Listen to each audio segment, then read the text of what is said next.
اللہ اکبر اللہ اکبر. کیا اللہ کے رسول کی طلب کو بھی ضائع کر دو گے؟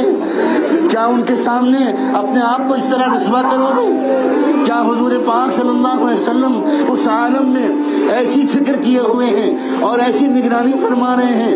بلا شبہ یہ بالکل درست ہو سکتا ہے. ان کا رشتہ اپنی امت سے ٹوٹا نہیں ہے.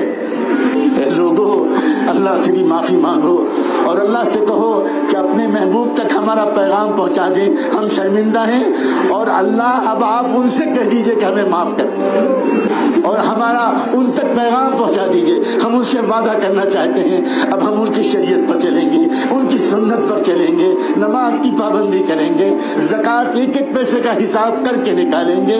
اللہ بے حیائی کے کام نہیں کریں گے، اب بے شرمی کے کام نہیں کریں گے، بے زبانی بے حیا میوزک نہیں سنیں گے. اللہ معاف کر دیجئے.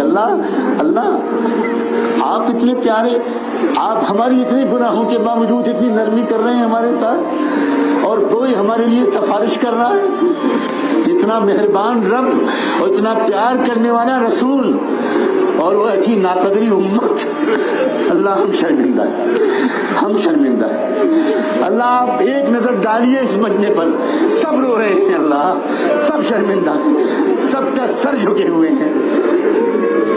اللہ معاف کر دے کہ بس اب زندگی بدل جائے، اب زندگی بدل جائے گی. اللہ بس اب زندگی بدل جائے گی.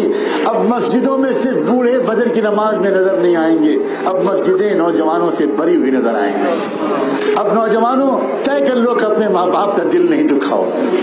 میں نوجوانوں تم سے کہتا ہوں، یہاں سے اٹھنے کے بعد پہلا کام کیا کرنا؟ اپنے بوڑھے ماں باپ کا پیر پکڑ کے معافی مانگ لینا. بہت دل دکھایا ہے. آج کل کا فیشن ہو گیا. آج کل کے نوجوان، میں پھر کہتا ہوں، میں شکایت نہیں کرنا چاہتا، میرا دل اجازت ہی نہیں دیتا. میں کیا کروں؟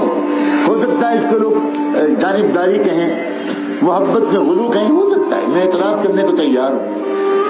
لیکن یہ بات صحیح ہے، اس کا انکار بھی نہیں کیا جا سکتا کہ آج نوجوان اپنے دوستوں کو خوش کرنا چاہتا ہے، اپنے ماں باپ کو خوش نہیں کرنا چاہتا. نہیں نوجوانوں، یہ بھی غلطی ہے. جب تم خود ماں باپ بنو گے تو تم کو پتہ چلے گا. اس لیے ایک کام یہ کرنا کہ اپنی ماں کے پیر پکڑ کے معافی مانگنا، اپنے باپ کے قدموں پر گر کے معافی مانگنا. معاف کر دیجیے امی ابو، معاف کر دیجیے. اور مبالغہ کیے بغیر میں تم سے کہتا ہوں، یہ جو میرے اس اسٹیج پر علماء بیٹھے ہیں، اور سب تو علماء یہاں موجود بھی نہیں ہیں، اے لوگوں ان علماء کی قدر کرو. میں گواہی دیتا ہوں کہ ان کی راتیں تمہارے لیے رونے میں گزرتے ہیں. میں گواہی دیتا ہوں کہ ان کے دن تمہاری فکر میں گزرتے ہیں. یہ تمہاری دنیا کے لیے بھی فکر مند ہیں اور یہ تمہاری آخرت کے لیے بھی فکر مند ہیں. ان کی قدر کرو.